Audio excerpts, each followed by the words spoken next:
पहले तो सबको नए साल की हार्दिक शुभकामनाएं। आपको नया साल बहुत बहुत मुबारक हो। देखिए, हर साल नया साल आता है और हर व्यक्ति सोचता है कि ये साल मेरा बस भगवान बहुत अच्छा जाए।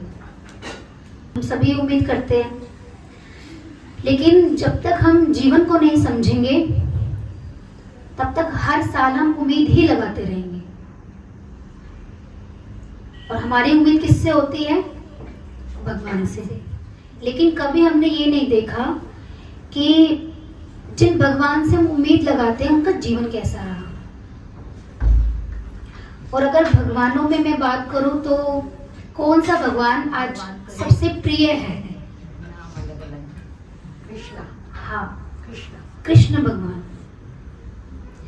कृष्ण भगवान हर व्यक्ति को प्रिय लगते हैं। क्यों?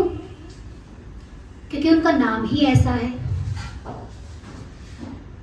अगर देखा जाए तो वो ऑलराउंड पर्सनालिटी है हमारे सामने। वो बड़े से बड़े आर्किटेक्चर हैं, म्यूजिशियन हैं, एक बिग पॉडकास्टर हैं और प्रेमी हैं। सारी लीला उन्होंने की अपने जीवन में। और सबसे मेन चीज ये है कि वो कभी भी दुखी नहीं रहे। हम भगवान से दुआ मांगते हैं कि हमारा जीवन अच्छा हो, लेकिन भगवान ने अच्छाई के लिए क्या क्या बातें कही उसको फॉलो नहीं करते। जिंदगी हमारे लिए एक ऐसी है जैसे आपके पास सितार रखा है ना, जैसे यहाँ पे इंस्ट्रूमेंट रखे हैं। अब क्या रखे होने से आप ये कह दोगे कि मुझे इंस्ट्रूमेंट बजाना आता है? आप ले आए घर पे, आपने खरीद लिया, पर क्या होने मात्र से ये कहा जा सकता है कि मैं इसको प्ले कर सकता हूं? क्यों? क्योंकि उसको सीखने के लिए, संगीत को सीखने के लिए तो पहले गुरु की शरण में जाना पड़ेगा, राग रागनियों में डूबना पड़ेगा, तब जाकर हम संगीत को जान पाएंगे,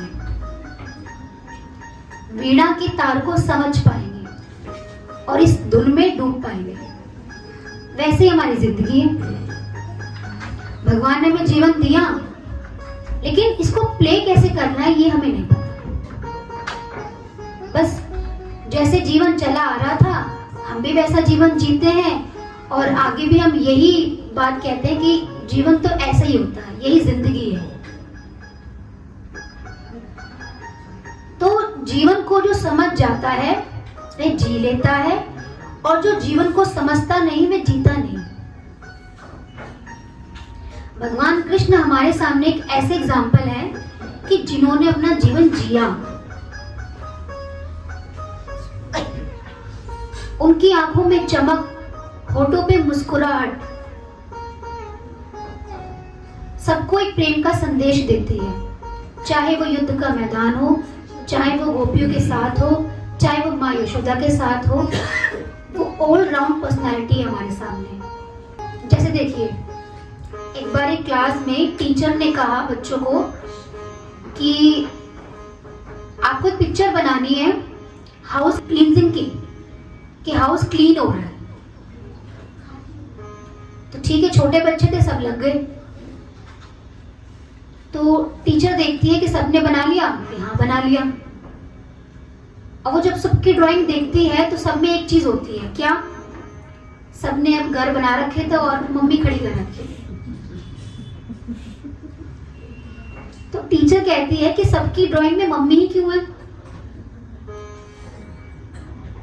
अब बच्चे सोचने लग जाते हैं, क्योंकि उनके माइंड में क्या है, मम्मी ही घर की सफाई करती हैं, तो जहां पर सफाई की बात आएगी तो वहां पर मम्मी का पोस्टर चिपका दिया। लेकिन उनको ये ज्ञान नहीं दिया कि पूरा घर तो तुम फैलाते हो। पिक्चर किसकी लगनी चाहिए थी साथ में? कहते बच्चों की पिक्चर भी लगाओ। तो बच्चों ने साथ में अपनी पिक्चर ड्रॉ कर दी। ये चीज हमारे साथ है।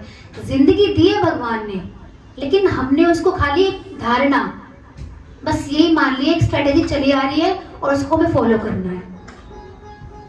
ये तो सत्संग से व्यक्ति को पता चलता है कि जीवन क्या है, जिंदगी क्या है और जीना कैसे है। चाहे सुख हो चाहे दुख हो, लेकिन आप अपने लिए जी पाओ। और देखिए, सत्संग में भी बहुत कम व्यक्ति ऐसे होते हैं जिनको अपने जीवन को जीना आता है। तो बस ठीक है। तो जीवन की जो डोर है वो खाली ज्ञान से कंट्रोल हो सकती है। आपको जीना आना चाहिए। लेकिन हमारे जीवन में क्या होता है, सामने वाले से एक्सपेक्टेशन होती है, और जब वो एक्सपेक्टेशन हमारी पूरी नहीं होती तो हमारे मन में ऑटोमेटिकली गंदगी भरनी शुरू हो जाती है, अंतःकरण मैला होना शुरू हो जाता है। फिर आप कितनी भी भक्ति का घोल मिलाकर उस पर लगा लो, वो रंग नहीं आएगा उसमें, और ना भगवान प्रसन्न होंगे। भगवान तो उससे प्रसन्न होते हैं जिसका अंतःकरण प्रेममय हो। तभी तो भगवान ने अपने व्यक्तित्व को संसार में रखा कि जो व्यक्ति मेरे पद चिन्हों पर चलेगा उसी का जीवन ही सुखमय होगा। प्रॉब्लम सबके जीवन में, भगवान के जीवन में भी थी। अभी गुरु माँ ने बताया ना, षड्यंत्रों के बीचों बीच रहते थे, लेकिन फिर भी अपनी मुस्कान को उन्होंने खोया नहीं, उस प्रेम को उन्होंने खोया नहीं। और हम क्या सीखते हैं? तो देखिए, ग्रेट पर्सनालिटी में नाम आता है भगवान कृष्ण का आता है, और यही नहीं, विदेशों में भी इस पर रिसर्च करते हैं लोग, और अपने बच्चों को ऐसा मैनेजमेंट देते हैं कि जैसा उनका मैनेजमेंट था वो हमारे जीवन में भी है। गुरु हमारे लिए कृष्ण का अवतार बनकर प्रकट होते हैं, जो हमें मर्यादा भी सिखाते हैं और ज्ञान भी सिखाते हैं, युक्ति लगाना भी सिखाते हैं, और हमारा जीवन सुखमय भी बनाते हैं, ऑल राउंड। लेकिन हमारा जीवन तो एक ही मोड़ पर चल रहा होता है ना, बस जो मैं कर रहा हूं वही सही है, और जो मुझे ठीक लग रहा है वही सही है। सामने वाले की फीलिंग्स या सामने वाले की सोच तो कोई मतलब नहीं है। तो घर में 4 लोग होते हैं, लेकिन चारों के मन विपरीत होते हैं, डिफरेंट डिफरेंट पर्सनालिटी होती है। अब एक व्यक्ति अपने अनुसार चलना चाहे तो 3 व्यक्ति क्यों चले, और 3 एक के अनुसार चले तो उसके लिए ज्ञान चाहिए। भगवान राम थे, 3 भाई थे, लेकिन चारों में एकता थी, तो आज राम की पर्सनालिटी प्रसिद्ध है। कृष्ण भगवान थे, जहां गए वो जोड़ते चले गए, जोड़ते चले। तो आज राधा कृष्ण कृष्ण करती है और हम राधे राधे करते हैं। तो कारण क्या है? हम उनकी बातों को अप्लाई नहीं करना चाहते, बस खाली भक्ति में मग्न होकर थोड़ी देर के लिए एंजॉय करना चाहते हैं। एक व्यक्ति को बोतल पी के एंजॉय लगता है और किसी को भगवान के नाम में रस आता है, लेकिन जो रस स्थायी हो जाए, परमानेंट हो जाए, रस तो वो है। अब भगवान कृष्ण के जीवन में 3 चीज मुख्य हैं। पहला है हंसना, दूसरा है नाचना, तीसरा है गाना। हंसना, नाचना और गाना, ये 3 चीज हमारे जीवन में होगी तो भगवान हमसे खुश होंगे। कैसी भी परिस्थिति हो, बस आप मुस्कुराओ। अरे इंसान खुश नहीं हो रहा, भगवान तो खुश हो जाएंगे। आप इंसान के सामने ज्यादा हंसोगे तो हाँ, वो आपकी हंसी में भंग जरूर डाल सकता है, लेकिन भगवान आपको प्रसन्न कर सकता है। परमात्मा एनर्जी है, चाहे आप राधे नाम लो, चाहे आप कृष्ण नाम लो, जब गुरु का नाम लो, वो एनर्जी है, नाम है एनर्जी, जो आपके मस्तक तक फ्लो कर जाए, उसको रिसीव करना। और देखिए आज के इंसान में तीनों बातें ही नहीं है। कैसे? कहते बहुत दिन हो गए हंसे ही नहीं हम। चलो इस पे एक जोक सुना देते हैं आपको। एक बार एक आदमी की वाइफ जो है गुम हो गई। अब बेचारा परेशान, सारे ढूंढने में पत्नी कहाँ चली गई। तो ढूंढता ढूंढता जाता है मंदिर के पास। अब वो मंदिर था राम जी का। अब मंदिर में खड़ा हो जाता है कि हे भगवान मेरी पत्नी से मिलवा दो, मिल नहीं रही। तो भगवान इशारा कर देते हैं साइड की तरफ। साइड में कौन बैठे थे?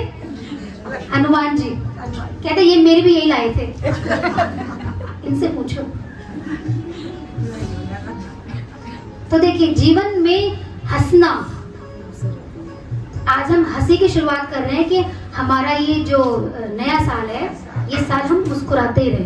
कैसी भी परिस्थिति आए, गुरु का ज्ञान हमारे जीवन में लगे, भक्ति हमारे जीवन में बढ़े, प्रेम हमारे जीवन में बढ़े। और जिससे मिलो आप मुस्कुरा कर मिलो। देखिए व्यक्ति घर में रहता है, हम कहते हैं अपने, लेकिन जब हम दूसरे से मिलते हैं सबसे पहले बुराई किसकी करते हैं? अपने की ही करते हैं। और जिससे आप मिल रहे हो वो व्यक्ति आपका कितना अपना है। यहाँ तक कि हम भगवान को भी नहीं छोड़ते, उनके सामने भी बुराई करते हैं हम कि आपने इतना बेकार मुझे सब कुछ दिया है। इतनी कंप्लेंट्स होती है हमारी। तो भगवान कहते हैं अच्छाई है क्या? अच्छाई तब होगी जब मेरा जैसा जीवन तुम जियोगे। साधन ऐसे अपनाओ जो आपके जीवन में खुशी ला सके। हम साधन वो अपनाते हैं जो हमें दुख देते हैं, तुम्हारा जीवन दुखी रहता है। भगवान कृष्ण ने सोचा, गोपियों को प्रेम दिया और भाग गए कि चलो आगे कर्म करना है, चले गए। एक पल में त्याग दिया, क्योंकि उनको पता है ये संसार एक दिन छूटेगा। तो जीवन में डिपेंडेंसी एक जगह पर वो दुख ही देकर जाएगी। दूसरा है नाचना। अब देखिए आज नाचने का संकल्प किया तो नचाएंगे भी, आप नाचना बस।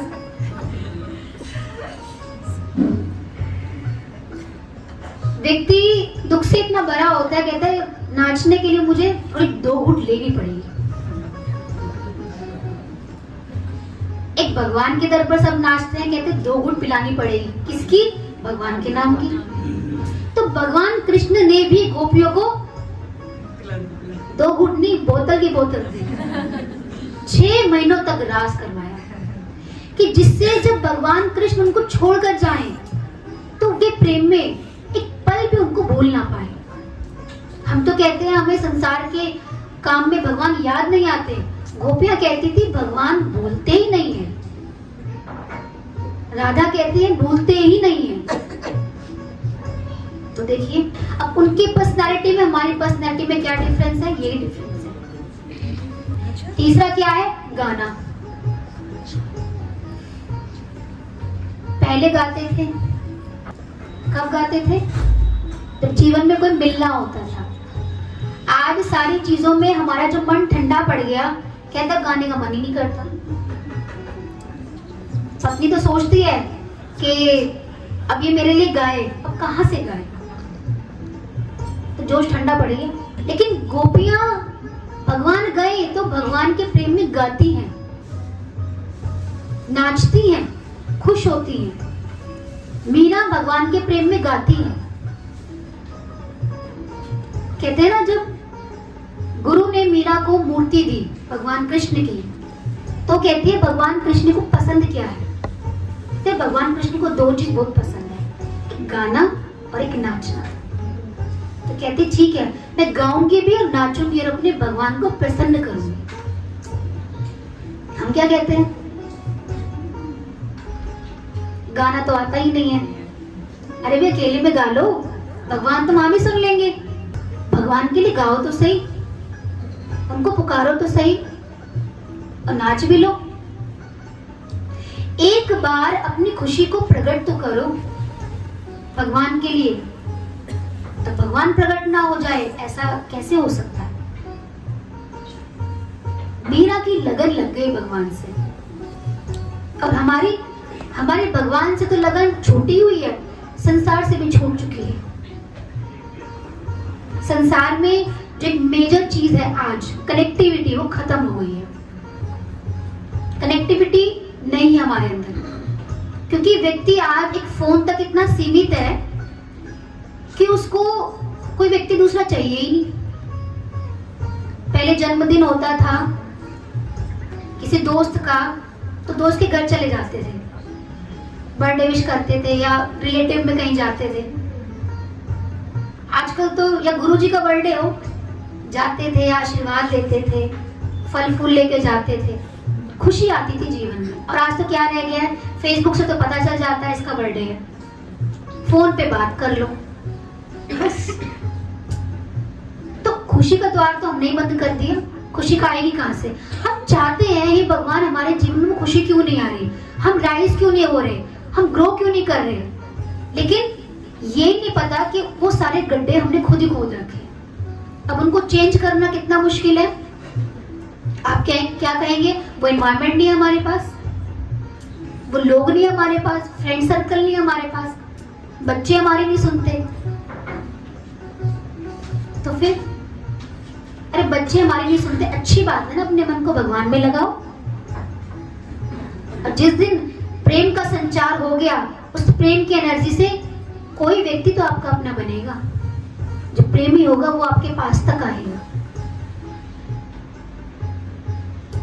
इसलिए कनेक्टिविटी हमारे अंदर में खत्म हो गई। आज एक छोटा सा बच्चा, कहते हैं उसको किसी की जरूरत नहीं है, वो खाने को मांगता है, पीने को मांगता है, तीसरा फोन मांगता है, चौथी चीज नहीं मांगता। कहते पढ़ लो, नहीं फोन चाहिए, ये काम कर लो, नहीं फोन चाहिए।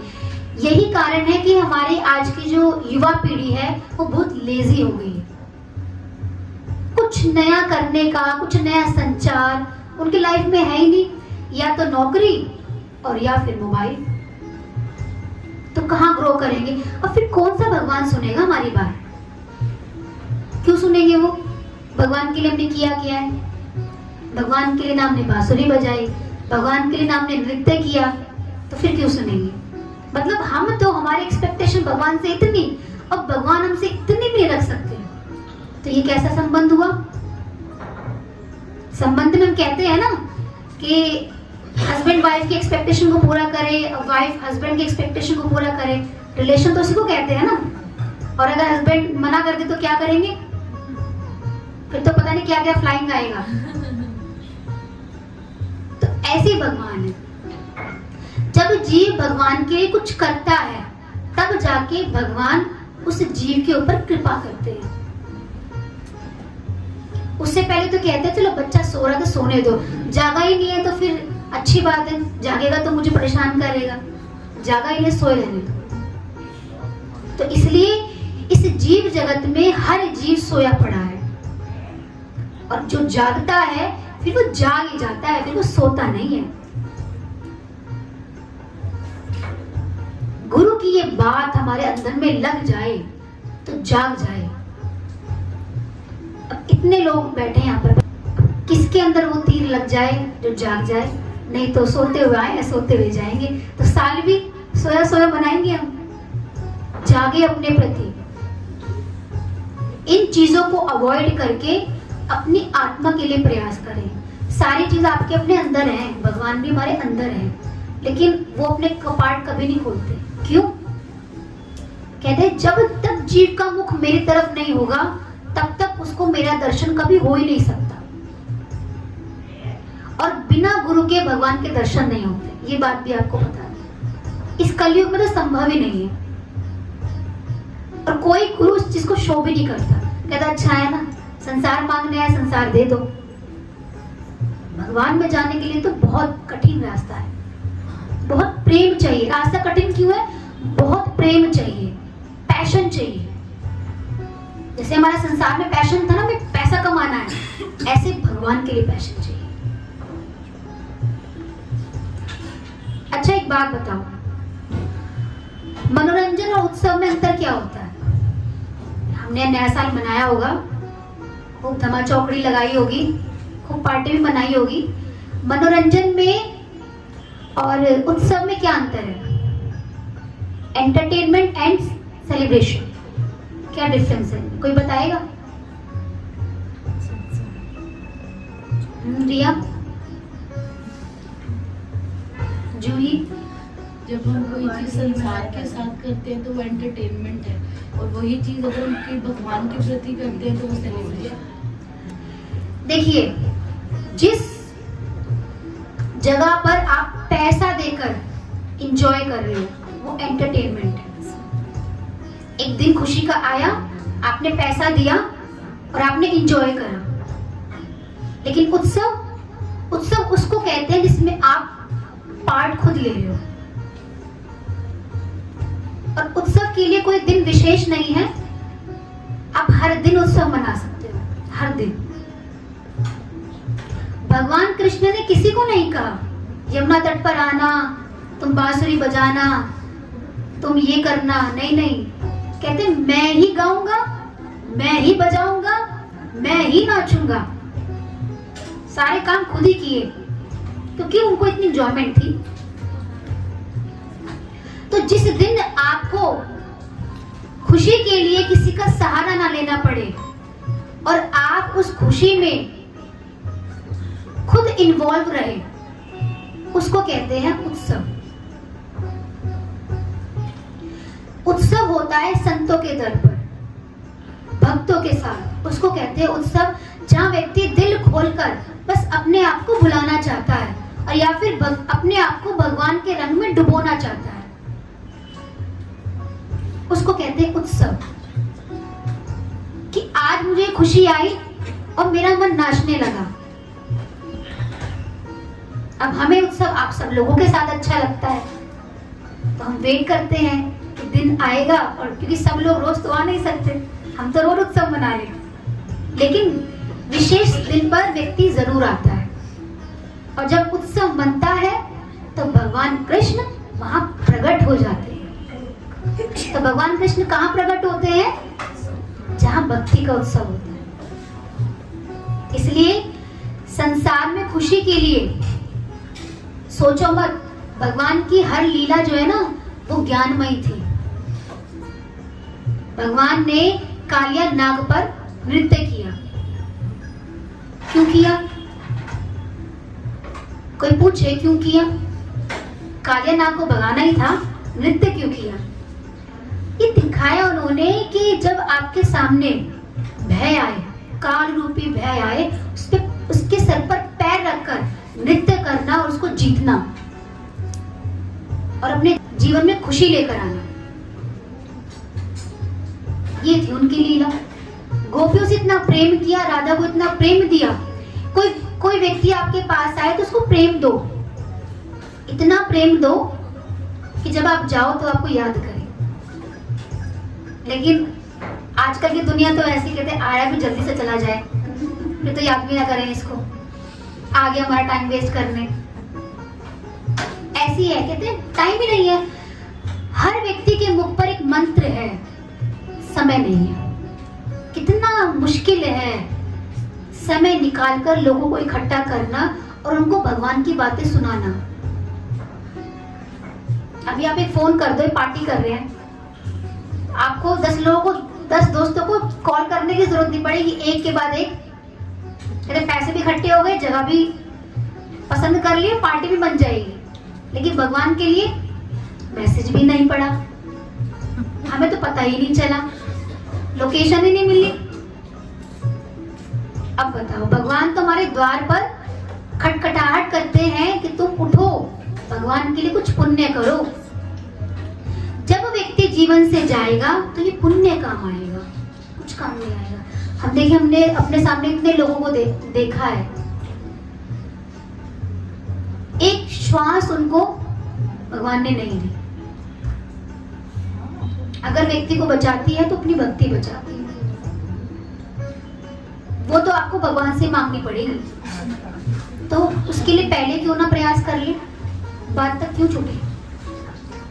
तो इसलिए आज हम यही संकल्प लेकर जाएंगे कि हमें अपने जीवन में 3 चीजें रखनी है। कौन कौन सी? हंसना, गाना और नाचना। जब भी मिलो हंसते हुए, सामने वाला तो कहेगा पागल हो रही है, जब देखो हंसती रहती है, लेकिन तीसरी बार आपको देखकर जरूर हंसेगा। लेकिन आज हमारी जो कम्युनिटी है वो ऐसी हो गई है कि पड़ोस में रहते हुए भी हम एक दूसरे का मुख नहीं देखना चाहते। एक सोसाइटी में रहते हैं लेकिन व्यक्ति दूसरों को देखना नहीं चाहता। अरे सोसाइटी में छोड़ो, घर में भी नहीं देखना चाहते। व्यक्ति को इतनी अपनी मतलब पर्सनल लाइफ खाली फोन में है, तो खुशी नहीं होगी तो गाएगा क्या और नाचेगा क्या। तो इसलिए उत्सव मनाओ भगवान के साथ कि हमारे जीवन में भी खुशी आए। किसी चीज को प्राप्त करने के लिए देखिए बहुत मेहनत लगती है। अगर आप जीवन में खुशी चाहते हो अपने परिवार के लिए, अपनों के लिए, तो इसके लिए मेहनत लगती है। वो खुशी आपको देनी पड़ेगी दूसरों को, तब आएगी आपके जीवन में। हम सोचे ऐसे घर बैठे आ जाएगी, भगवान पोस्टमैन बनकर आ जाएंगे कि चलो, ऐसे नहीं आएगी। हमारे पास तो हमारी जिंदगी का भार है, उनके पास तो पूरी सृष्टि है। फिर भी पूरी सृष्टि को एक मूल मंत्र देकर जाते हैं, किसका? प्रसन्नता का। तो कुछ भी आए हमारे जीवन में, आंधी आए, तूफान आए, लेकिन सोचे उसमें कि अगला पड़ाव मुझे अपना खुशी का देना, ना कि दुख का। मैं जानती हूँ इस चीज को, जब परिस्थिति आती है तो मुस्कुराना तो दूर, व्यक्ति के जीवन में सिवाय दुख के कुछ नहीं होता है। लेकिन उसमें भगवान की बात को लगाना ही तो मुश्किल है। दुखी होना बहुत आसान है, संसार में बहना भी बहुत आसान है, लड़ाई झगड़ा करना भी बहुत आसान है। गुरु कहते तू मेरी एक बात लगा लेना, प्रसन्नता का साधन केवल सत्संग। तो प्रसन्न रहिए, खूब हंसिए, खूब नाचिए, खुश होइए, भगवान को मनाइए। इस संसार में अगर केवल कोई अपना है तो भगवान है। भगवान है तो सब अपने हैं, और भगवान नहीं है तो कोई अपना नहीं है। इंसान अपनी मर्जी की करता है, लेकिन होता वो है जो भगवान चाहते हैं। लेकिन भगवान ये कहते हैं अगर व्यक्ति वो काम कर ले जो मैं चाहता हूं, तो होगा वो जो वो चाहता है। तो फोकस होइए भगवान पर। गुरु भगवान के शुक्राने।